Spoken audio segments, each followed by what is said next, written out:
Anin.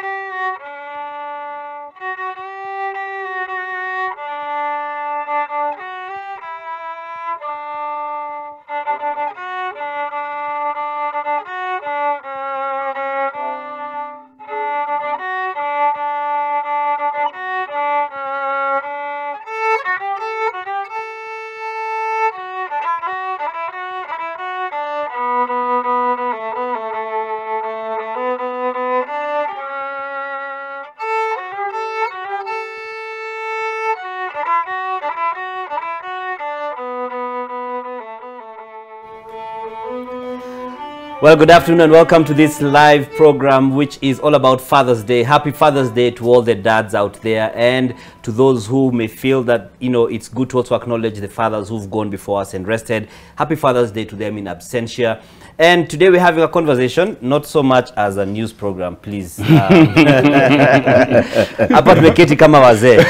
Wazee, lakini wengine sio wazee sana, lakini we have evidence. All of us have evidence. So we'll introduce ourselves in the context of being a father. Yeah. So my name is Dan Mwangi. I am a father of two beautiful girls, Bella Njeri Mwangi and Amara Njoki Mwangi, and we'll go to the left. Thank you. My name is Martin Kilavi. I'm a father to two children. I'm actually a single dad to two children, Joshua and Sarah. Collectively been in fatherhood for the last 40 years. Yeah. Where? Ooh. The rest of us. Wait, you've been in father for 40 years. Yeah, for 40 years. Nadhani kuna mtu hapa amefika hiyo 40 years. Kwanza kwa baba yetu. You don't look your age. Don't look like. You don't look your age. See, Joshua is 23. 23? Yeah, and Sarah is 17. That's 40 years. Okay. Wow. All right. My name is Frederick Muitiriri. I'm a father of three girls, all girls. My firstborn is called Fede Tumelo Muitiriri, of course. The second born is called Kuba Wendo Muitiriri, of course. And that born is called Rakau Aramona. All these, of course. All these names, they are from 1 Corinthians 13:1. Faith, love, and hope. Oh, in which language? In different languages across the world. My firstborn, then one name is from Italy, then the second name is from Botswana, Setswana. My second-born, the first name is from Israel. The second name is from where I come from, the Kikuyu land. Last-born is from New Zealand, Maori. Wow. Tribe. Wow. This international Father's Day.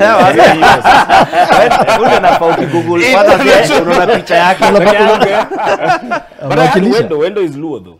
No, Wendo is love in Kikuyu. Oh, yes. Wendo is Kikuyu and Luo at the same time. It's Wendo in Luo. Yeah. No, For Wendo real? is love in Kikuyu and it's visitor in Luo. Visitor. Yeah. Mine is not visiting. Yours is Love love. is love. Yes. My name is Nick Kwach. I'm a father.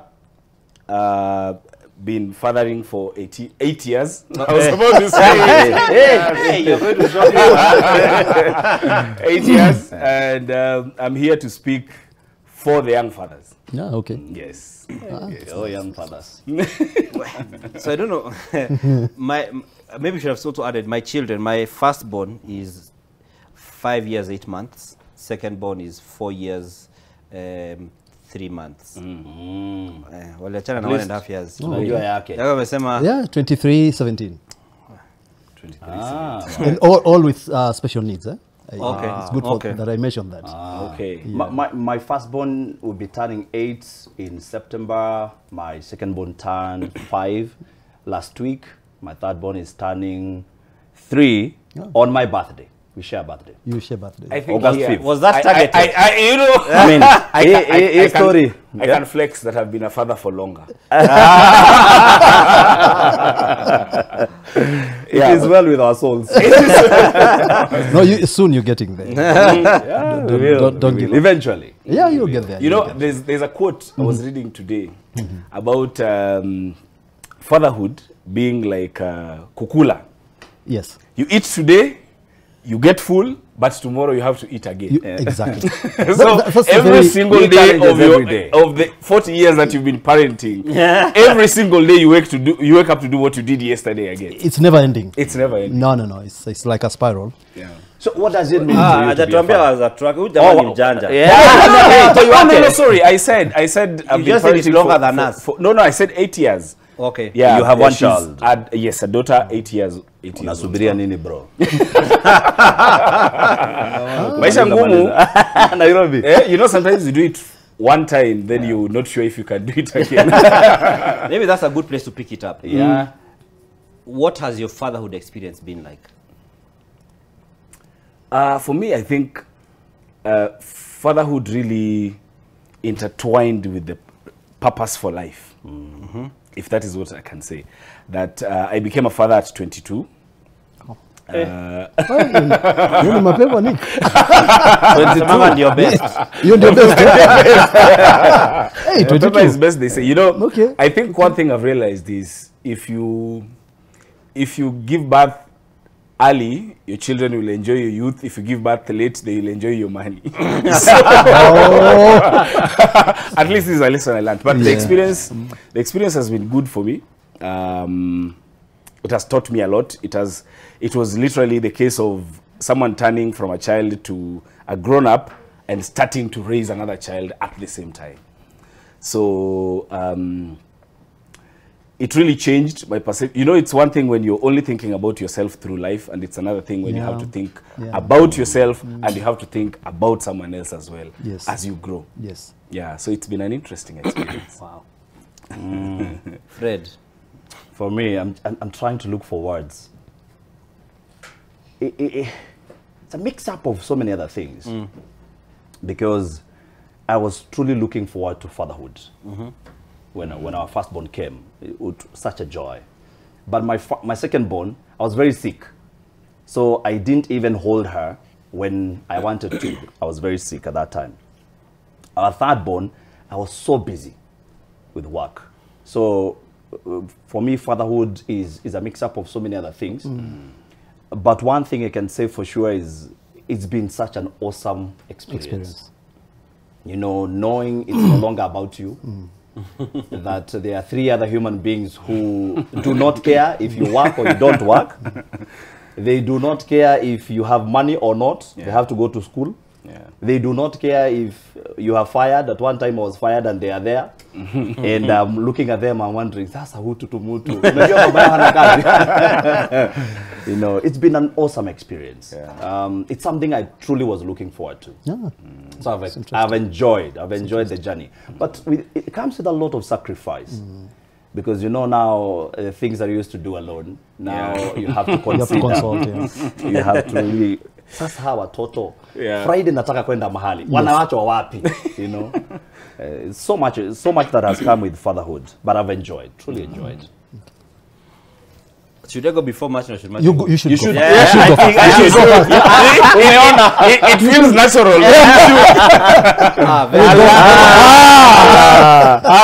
This is it. This is service. Wow. Sasa. Respect fathers. Nice. It's fine. Okay. Oh, nice. Very well. Even the daughter is here. Okay. Yes.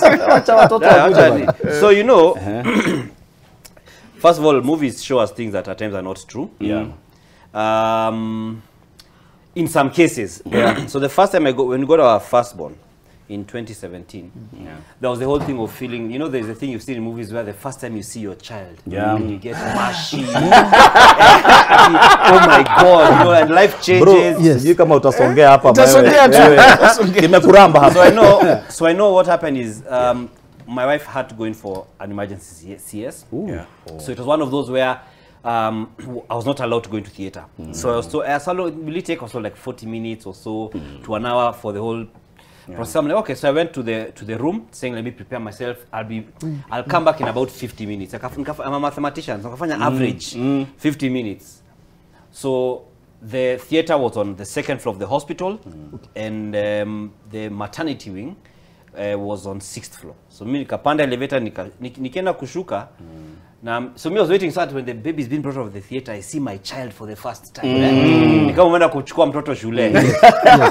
Kaambia kwa wapi? My friends, mtu alishatoka kitambo, ashaletwa 6th floor, mimi ndio sijajua. Your child alishapelekwa. I feel like yani day one ushachelewa. So I went in, and when I saw her, I think I had so many thoughts of I'll get all that emotional thing. But for me, I think also being more logical, I was like, wow, thank God she has her mother's fingers.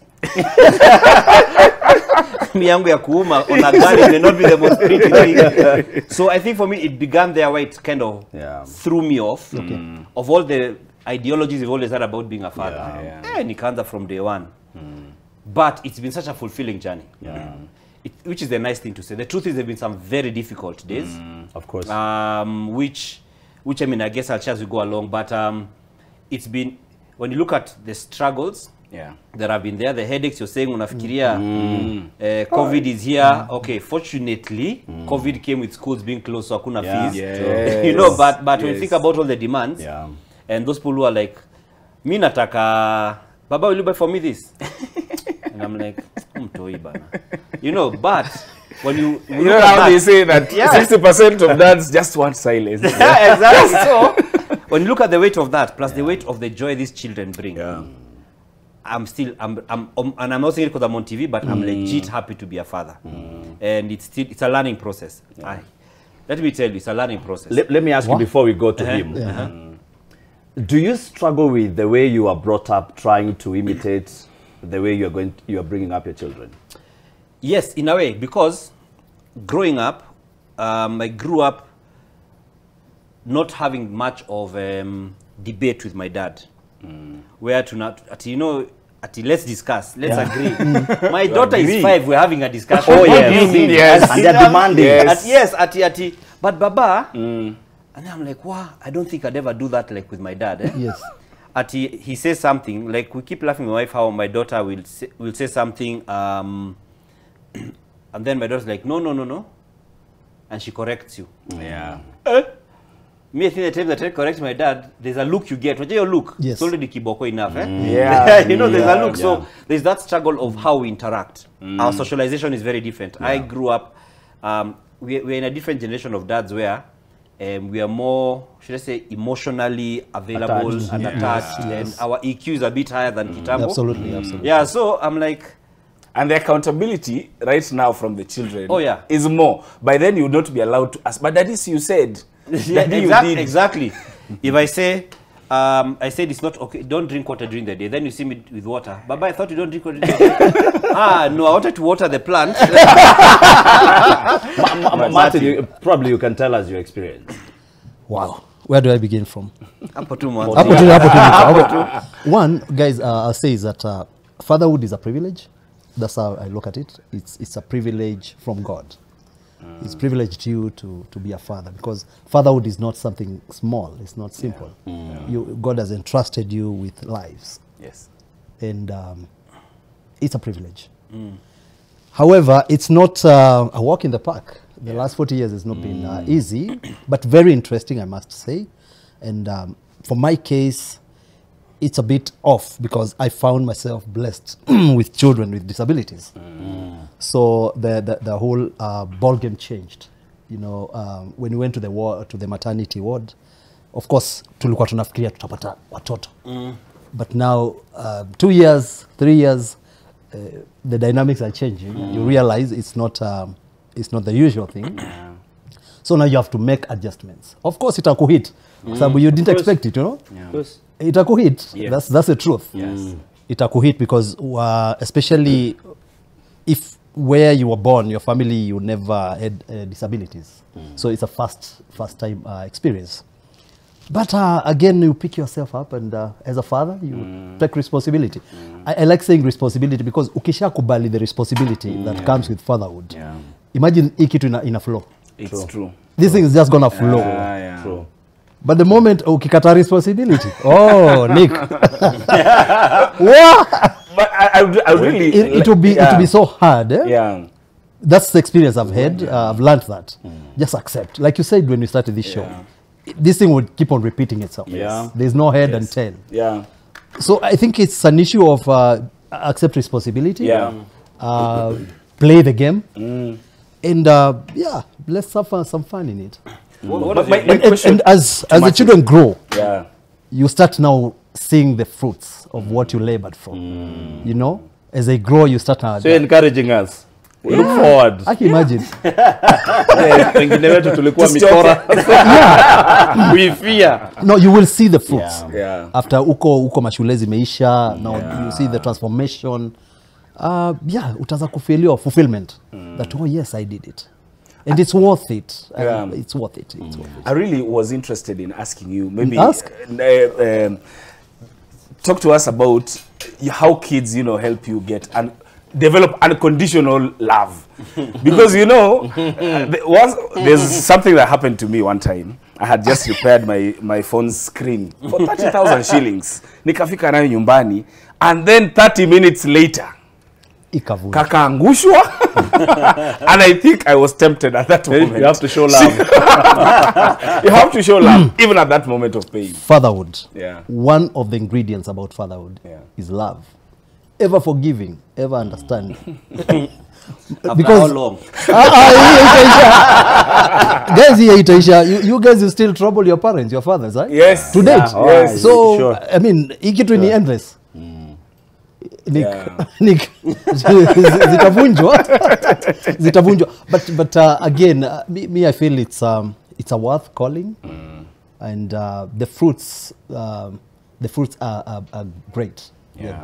They're great. Yeah. I just want to... What I go through today when I see Joshua, I see Sarah, sometimes Nawatuma, can you go in and bring this? And I see them doing it. I get that fulfillment. And it's rewarding. And I just want to pick up, you've said you've been in the fatherhood journey for 40 years. Yeah. And then you've said that your son is 23 and your daughter 17. Maybe the 40 years versus 23, bado napiga sub 17 years raising a son with disabilities. 23 years raising a daughter with disabilities. Combine yote inakuja 40. Yeah. Oh. I think what he's saying, what he's really saying, which I think Two different things. you know what Martin is saying? You can't raise two kids the same way. Oh, yeah. Listen, Every experience of raising every one experience is different. Huyo na kamna zake, huyu na zake. So yeah. combine them. Hey, bro, nilikuwa nafikiria uko 67. Mazee bana. No, I'm almost there. No, I'm almost there. You're almost there. Yeah, I'm almost there. So easy die. No. Of course it isn't. Of course it isn't. Yeah. I'm almost there. We have. I'm told you have a caller called Alex who wants to engage us. Alex, talk to us. Are you a father? Happy Father's Day, viewer. If not, tuendelea kuamini. Talk to us. Hello. Hi, Alex. Hello. I'm not a father. Yes, Alex. Yeah, bado mimi si mzazi. Bado mimi si mzazi. Lakini ningetaka kushukuru babangu. Oh, so Alex, dad is also on the call.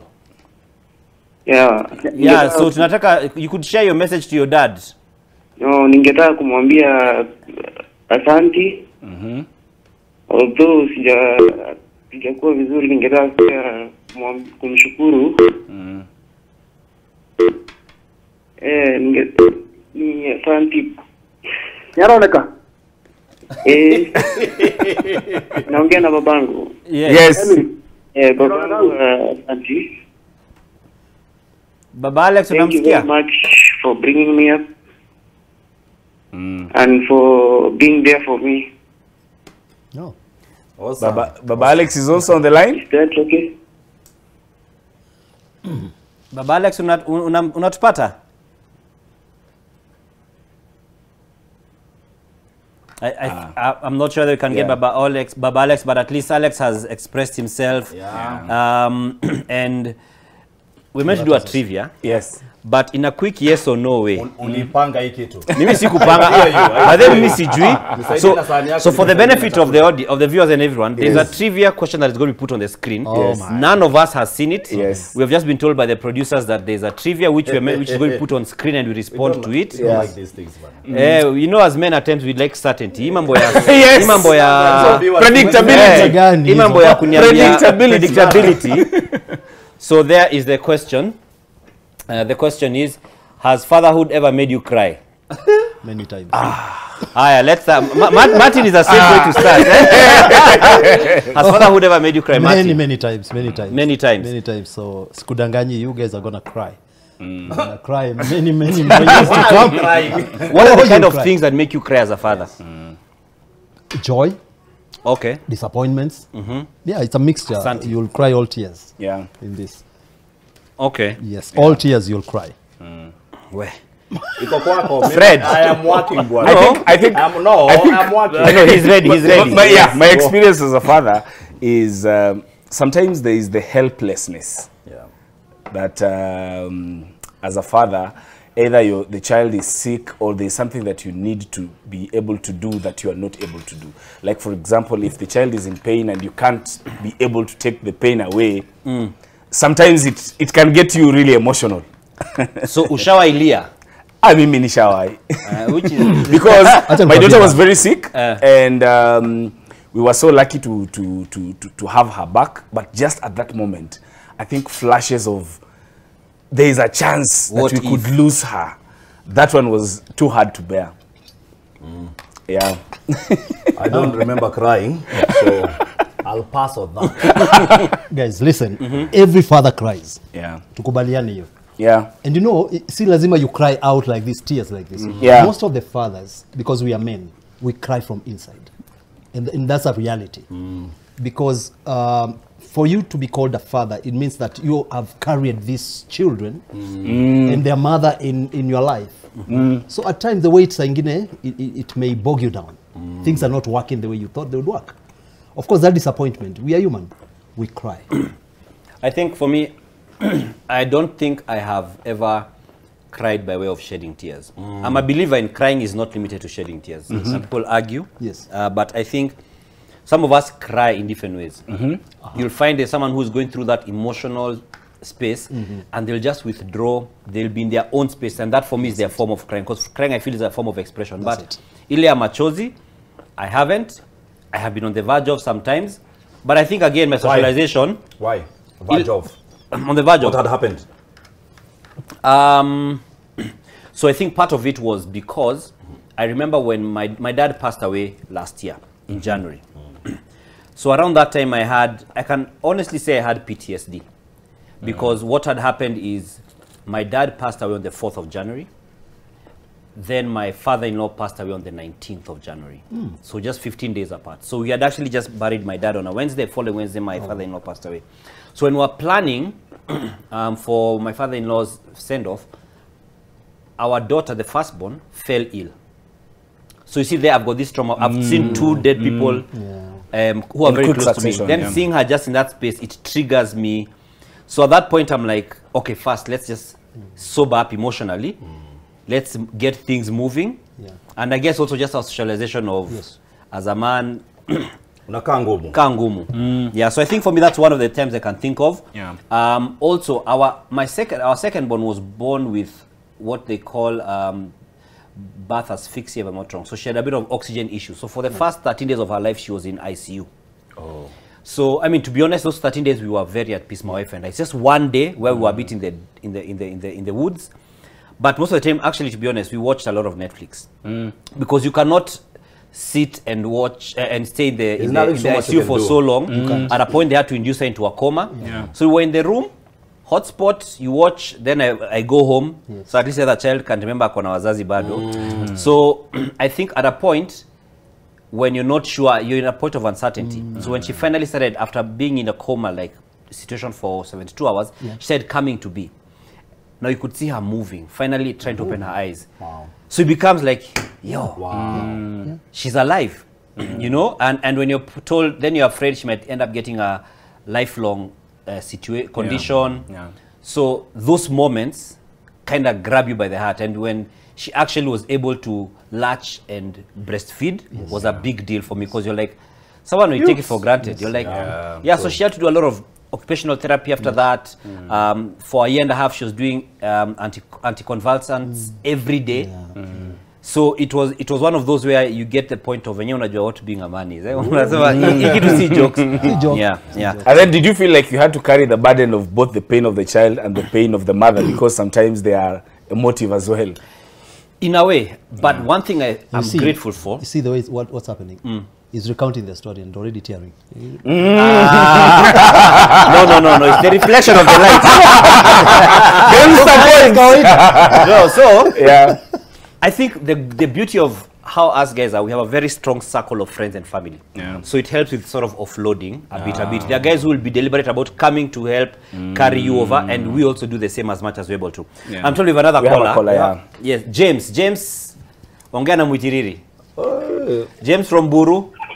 Hello. Hey, Mambo. Yes, James. Hello. Hello. Hi, we can hear you. Talking to the dad. James, talk to us. Are you a father? Yeah, I'm a father of 2 girls. Awesome. 2 girls, yeah, Wendy. Wendy and Hadaka. Awesome, good stuff. I'm being told you are with your father on the line. Yeah. All right, say something to your father. Oh, hello. Hey, Yes, we can hear you. Hello. Yes, Mwangi. Sasa dad. Poa sana. Nilikuwa nataka kuja hapa. Asante. I think you Ishi hape fala. Siata ni fali baba. Hello. Hello. Yes, we can hear you. Kwa kunizaa. Asante. Na kwa kunisaidia nikasoma na Hello. Asante sana. Na mimi nakushukuru. Kwa kutafutia kazi na kufanya vizuri. Awesome. Sawa. Nisaidie familia yako. Si ndio? Salimiana. Na kama kupenda sana. Sawa. Nitasalimia mama yako. Sawa. Asante. Salimiana na wewe. Salimia mama ya bibi yako.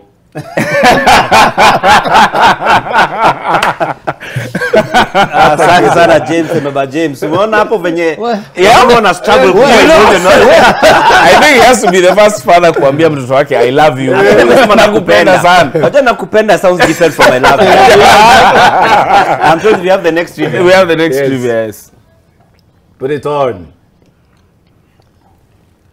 What is the one thing you wish someone had told you before becoming a dad?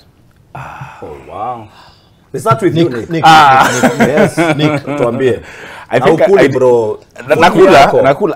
I think I didn't have enough time to even, you know, I think as Fred said before, that you go to a place where you are expecting to be a dad.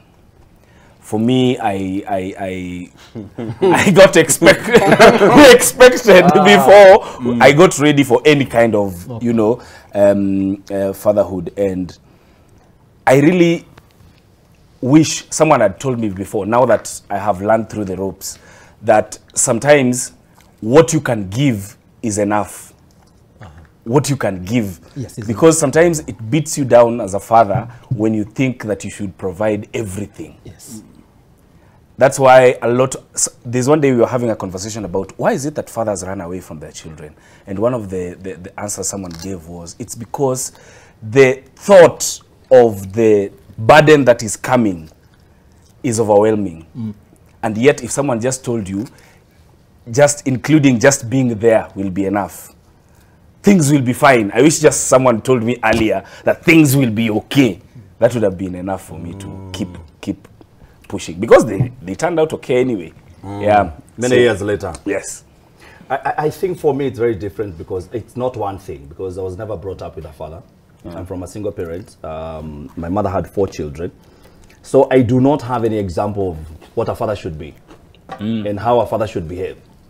And I do not know, I didn't know from the word go that if you are a father, these are your responsibilities. So I have I've had to learn on the go. So for me, it's not one thing, it's everything. So nasoma kila kitu. You read a lot of books. Yeah. You have mentor couples who tell you now, you know, as a father, this is what you're supposed. Of course, you know the basic responsibilities, but majority of the things that you are supposed to do as a dad, you learn on the go. From books, you watch a lot of movies again. Sometimes learning materials, you know, having conversation with older people helps a lot. Yeah. Fred, let me ask you before we move to the next person. Do you think that the child can help you father them? Yes. Because I feel Yes. that sometimes that happens as well. Oh yes. That oh, yes. you do not know what to do, but the child will assist you through what to do. Yeah, Daddy, you are supposed to do this. Yeah, sometimes yes. Sometimes yes. Of course, and you know, each child is different. Yeah. Everybody is unique. And so you're not going to parent this one The way you're same way parenting you this one, parent true. Yeah. I agree, because like 2 days ago, I was whipping my firstborn. I whipped them. You know that? Yes, I do. I whip them. Yes. I have whipping different- is a strong word. No, it's whipping of a good dad. No, I don't cane them. I whip them. You whip them. So I have whipped her, and she's very emotional, and she's saying, "Daddy, I'm sorry. Daddy, I'm sorry." I'm kind of upset. Daddy, I'm sorry. I'm sorry. And then I'm going to my bedroom, and she's saying, "Daddy, you're not hearing my sorry." Oh, it's okay. I'm sorry. I'm sorry. It's gonna be okay, but it is good to do what I told you to do. So somehow it reminds you that, you know, as a father, even though you are beating them, you should also show them love. Yes. That's true. That's true. That's true. That's it. For you? Always different from you guys. Yeah. This is what comes with experience. Let me begin by saying that. Totally, yes. Yeah, what I'm gonna say is that I wish somebody would have told me that a time will come and I'll have to parent a girl child with special needs. I don't have a sister. I don't have a sister. So you can imagine where I'm coming from. Then you find yourself in a place where you have to learn how to. Can I proceed? Of course, you guys, your fathers to daughters. Wow. Yes, I'm about to. I'm about to do it. Wow. Yeah, you have to start keeping the records. Yeah. Because they're developing, they're growing, and like any other child, and you have to involve yourself. Yeah. So I wish somebody told me that, because I had a very tough experience with my daughter when periods started coming. We were two in the house. Na ilikuwa ni Sunday kama leo. Oh God, give us grace. It was Sunday likely. So of course I called her from her room and said, can you go and take a bath? We get ready, go to church. And she called me from her room and said, there's a nail on my bed that has pricked me. Sasa nikashindwa, nail. Nail kwa bed. We've had this bed for the longest. Yeah. So I went in. Of course, I saw stains. I saw blood. Yeah. And did you know immediately? No. Yeah. Lakini, Oh boy. I didn't know, but kutan and nikashuku. Oh no, we are there. Yeah. That's very traumatizing. I can assure you, happened. That is very traumatizing. We were getting ready, Nick, to go to church. Yeah. Usiniulize nilifanya nini, I don't even know what I did. ran to the But supermarket. we found ourselves, no, I was so scared. Hey, I couldn't even think straight the way you're saying into supermarket. Yeah. So I found ourselves, the two of us in the car. And instead of going to church, we drove to our shags. You drove. Yes. Ndugu hata kama. Sasa ukifika home, gate kifunguliwa, now you ask yourself, okay, Umekuja kufanya nini? why are we here? Yeah. So unasalimia watu because already this one there's a mess. So we are not coming out of the car. Oh, boy. We are not coming out of the car.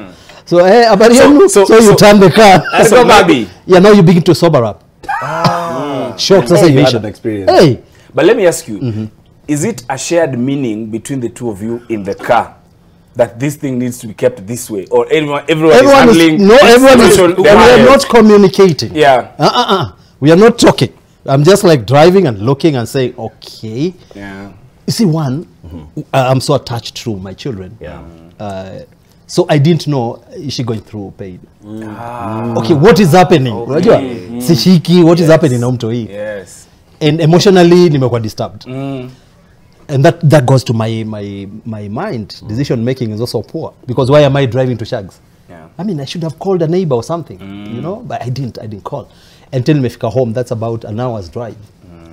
Then I realized we are not even coming out of the car. How do we come out? Why? Kwa sababu Shago is a servant. Hakuna mtu mwingine home. He's a male servant, you know. So I turn the car and now I park it and say, I have to take a good decision. So now I realize I've got friends. So I called a friend.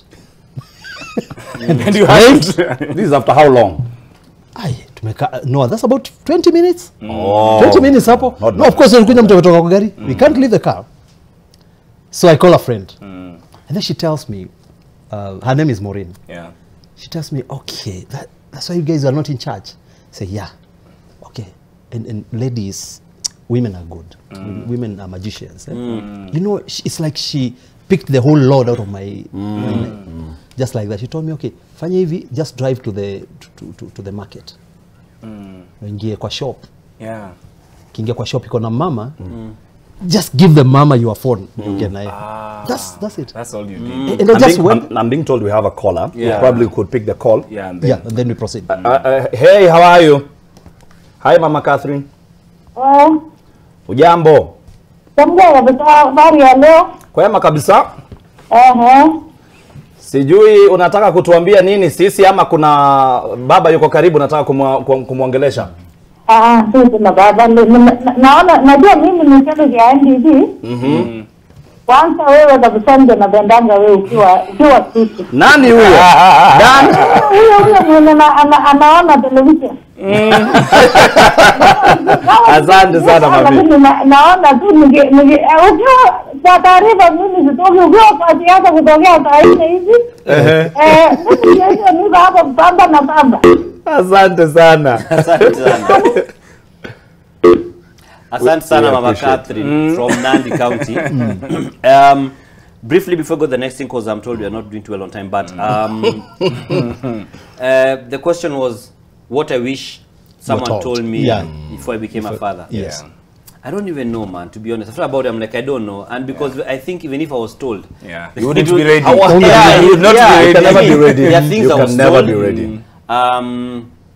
But I think what I'd say is the preparation of being intentional, being deliberate about being a present father, in my case again, a present husband, is not a joke.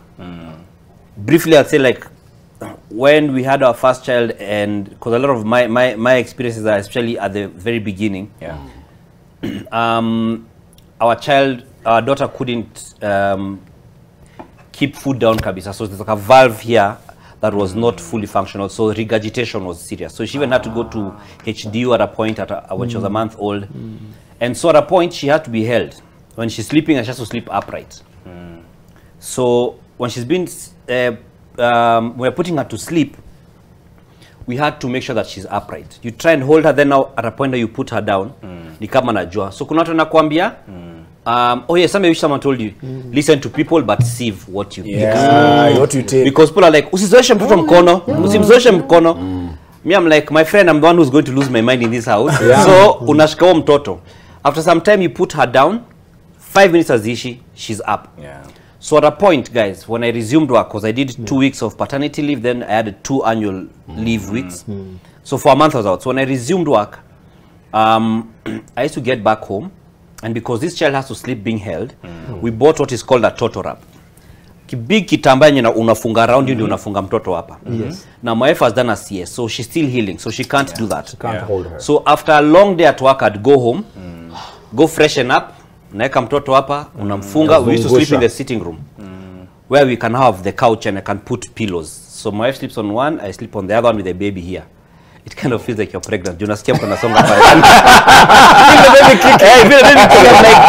I'm like, ni kuamka naamka ama ni nini? Then when she needs to, when she's waking up for feed, I'll wake up, change her, give her to her mom, gets fed. Then remember, she's got regurgitation, so she has to be upright for half an hour at least after every feed. Then I have to do that, make sure she burps. Tunamfunga tena. So it even said messing my back. So for a whole month, we were in the sitting room.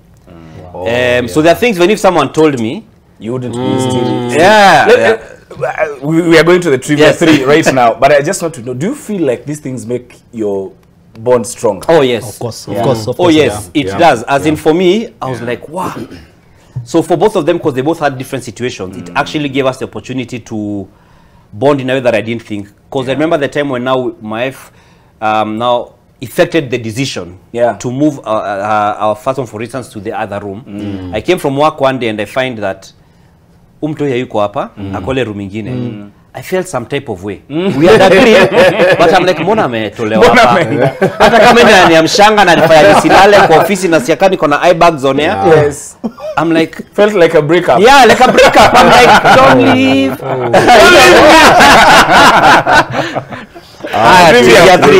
No, guys, let me ask a question. Yes. You guys, what do you think fatherhood starts from where to where? To children alone? Or from the mother as well? Way after the first month of being pregnant.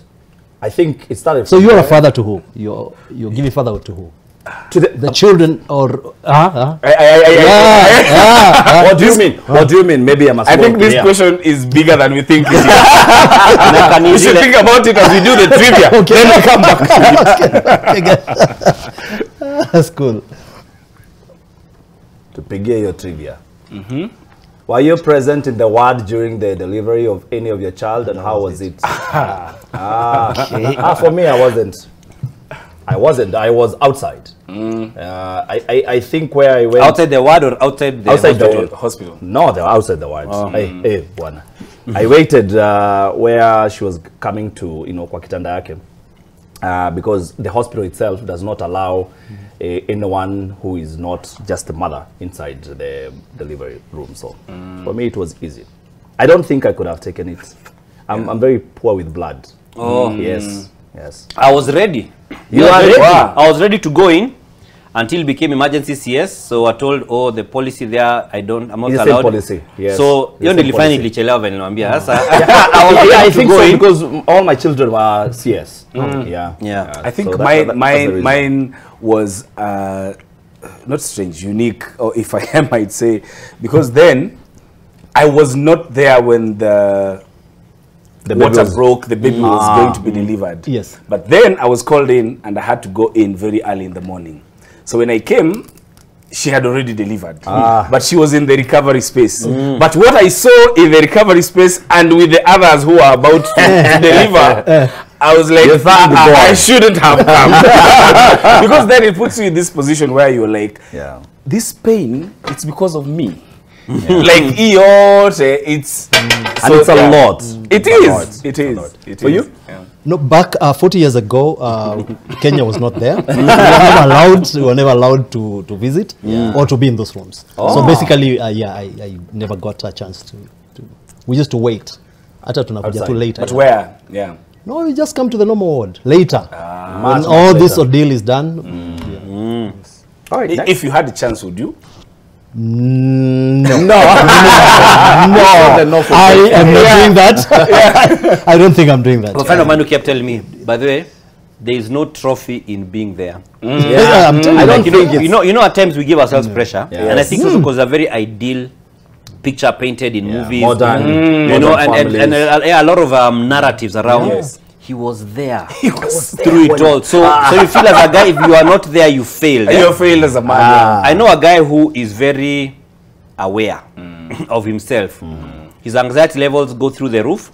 So even when his wife was giving birth, he decided to go to the hospital. But he was communicating with the guys who are there. Let me know when it's done, so that he could go ajipate tu shughuli ndio. But because really, why would you? This is defending you really. You are literally doing nothing. There's nothing you can do about it. It's the helplessness. There's nothing you're doing about it. And you're not a doctor, you'd rather spare that energy and go start picking buckets and basins and nappies. Back in the day we used nappies. It's also for the woman. Nappies, for the woman also. Your presence, I think, means a lot to her there. In some cases, maybe you don't want. In some cases. You don't want. Yeah. But the mother of your child would want you there. Yeah. At that point, remember, it's not about It's you. not you. And that becomes the rest of your life. I'm just thinking about my wife. I don't think she would want me to be there. Aweka uko. Kuna trauma hapo kwa hiyo stuff. Ama? That's what they say. That's what they say. There's a lot of trauma in it. You know, that they say that some people actually never recover from the moment of childbirth. I don't think I would that they recover witness. myself if I... And it's good to be self-aware in that way, because I know of someone who, my wife actually was like, we had agreed. Our cultures really just agreed, then we go with it as one. So we agreed that I'll be there. Then she was like, she'd also want her mom to be there. You and her mom? Because then her mom is like, you know what, I will wait for Dan's phone call. I can't see you suffering like that. You get, so people are different. So for her mom, we'd never thought about that. We just thought about the thing of just my mom is there for me, etc.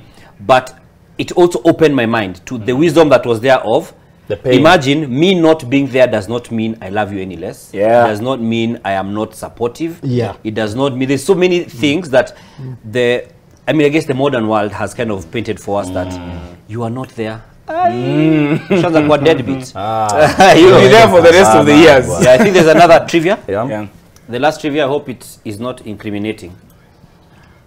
The funniest, most embarrassing. Go, Nick. From there, you can say it from there. I can't see it. What's the funniest or most embarrassing thing your child has said or done in public that made you burst into laughter? I'm trying to think. I think mine. I used to, when she was 2,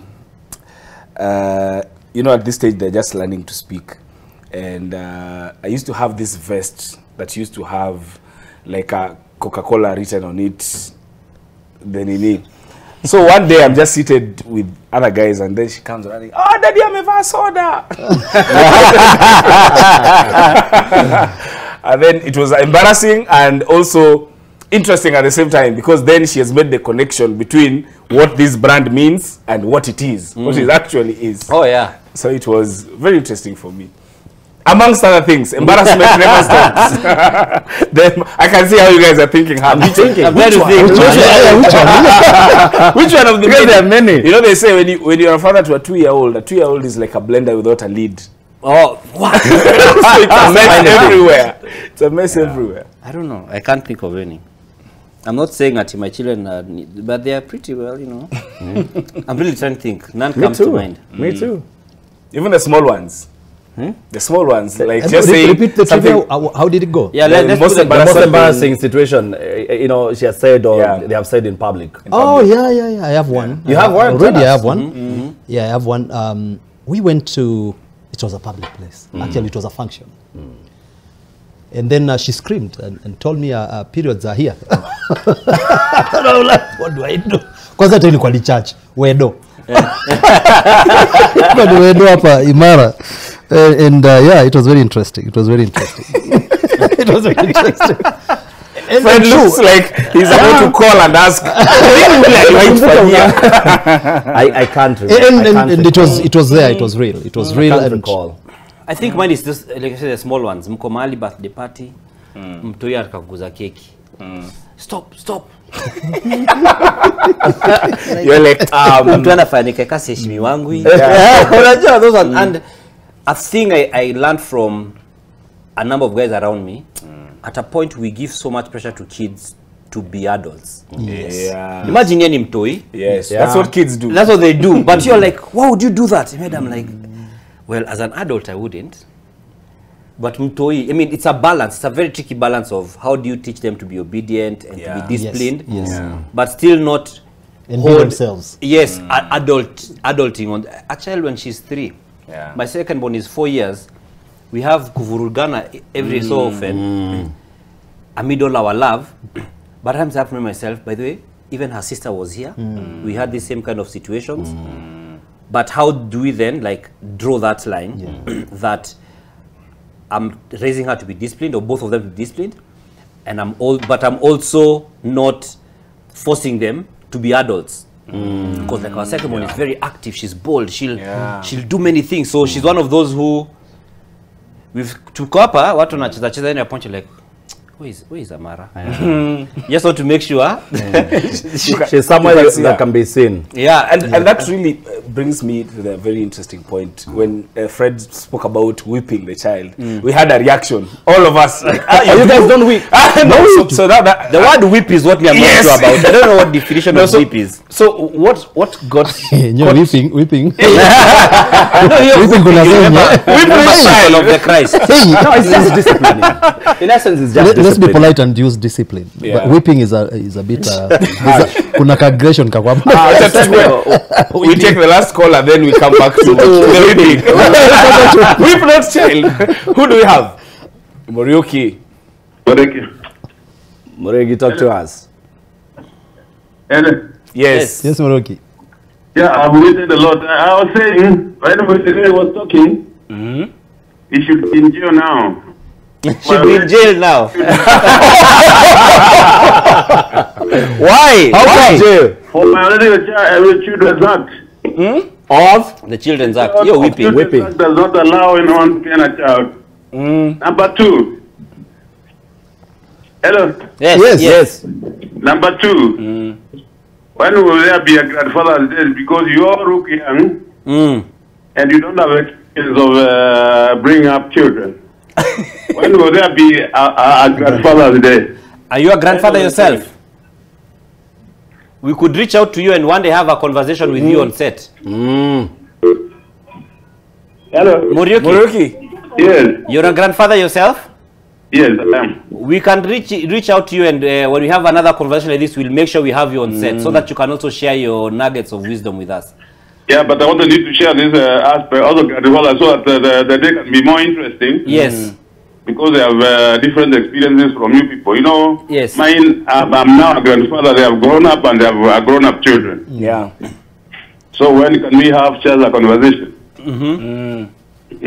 So just briefly, I know we are short on time, but just briefly, what would your advice to young fathers be for you who's a grandfather? I'm far away. I'm not getting out of the house, so I may not be able to talk comfortably as I already. Please allow me. Okay. Okay, thank you. No, but that's an interesting perspective. Being the father of a father. Like fathering a father. And you're seeing what they are doing, what you did. Yes. Yeah, I like that. Fathering a father. Yeah, fathering a father. I love that. You made a father studies. you guys, how do you discipline your children? Yeah, I think that's an interesting perspective. I think I grew up in a family where I never saw any male member. I didn't grow up a lot with my own father. So my father figures were the male members of the family. Yeah. And I never saw any of them be physical with anyone. It was always a threat, and the threat worked. That I think for some reason we always believed that huyu siku atanipiga ataniua. So it's just the word is enough. And I grew up to know enough that each and every person has their own way of passing their message across, and and this is particular to every child. That's why even between two spouses, you might find that the parenting is not the same. There's a mother's approach and a father's approach. Yes. So that then some people take the long route of kuongea and believing that this child will learn, and others take the shorter route of the fear of God. I'll beat it into you so that you know that next time, have it in your mind that this thing is wrong. You have physical deposit. That's what they call it. Physical deposit to remind you that what I did. Yeah. Maybe I need to clarify because for the sake of the light of your former colleagues. I truly believe in different formats of disciplining a child. And you don't have to beat your child every other time when they do a mistake. And our disciplining is an agreement between my wife and I. So if I'm disciplining a child, my wife will not come and say, umempiga sana. Yeah. And then we do not discipline them the way we were disciplined. You know, ulikuwa unapigwa mpaka kiboko inaisha. So for us is makosa inatoshana na makosa yako inatoshana na viboko ngapi. Directly proportional. Why? Because I'm a firm believer in the Bible. You put the road down, you are going to go the narrow, you know, the south way. So we do not beat them, you know, the way ulikuwa unapigwa mpaka unaona ni kama unaona Yerusalemu. Yes. I think for me, real quick, it's a mix. And it's a discussion we've constantly had with my wife. There are times we'll use the kiboko, a specific one. Yeah. And we also... And they know it is which. Yes. And we're also very deliberate about not doing it in public, because we have to respect their dignity, and we have to give them that respect. And to be honest, that one is my wife who taught me. Even away from the other children. Yes. So what happens is that let's go to the room. So then we finish. And then what we do, which is difficult as a human being, is that after the punishment, you have to reconcile. Yes. We have to reconcile, and so get to a point where you've helped them understand. So it will even avoid you having to beat them many times. At times you realize the kiboko may not be the thing, just deny them something they want. So, oh, Baba, you know, today wanted chips and sausage. Very good. You're not getting chips and sausage because of ABCD. No, I'm like, so you can learn your lesson, or you're not going to enjoy the time you're meant to watch cartoons or whatever, some that they feel, you see, deny a privilege. Well, yes, you deny a privilege that they feel they really want, and they feel it's almost like a right to them. Do you talk to them before beating them? Yes, and when and after. How do you do it? Pre and post. We have an agreement at home between there's something called, there's a difference between disability and indiscipline. It's two different things. Oh, yeah. And you can easily confuse. In my case, we have a rule that if it's something to do with disability, we discuss. If it's something to do with indiscipline, then we have our way of doing it, and at times we apply the rod. We apply a bit of it just to affirm things, and it has worked.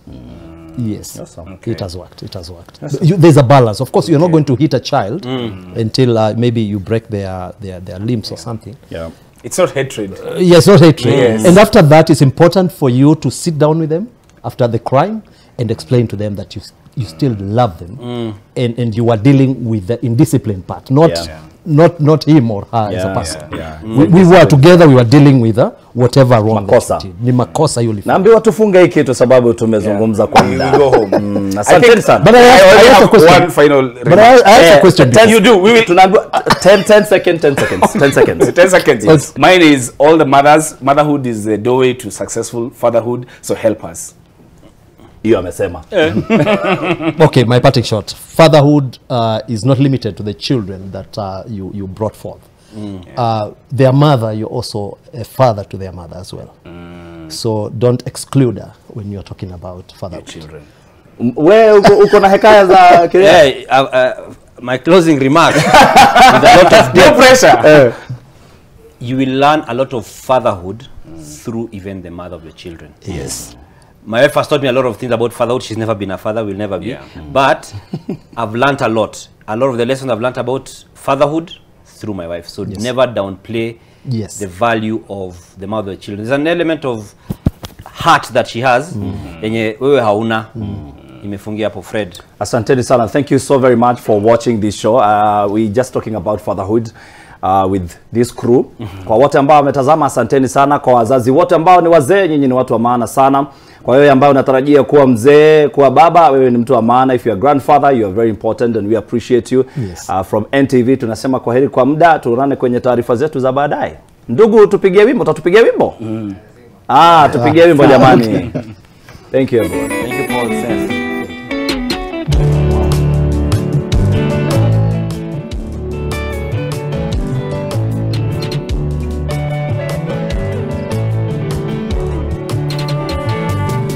Kunywa maji,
Sist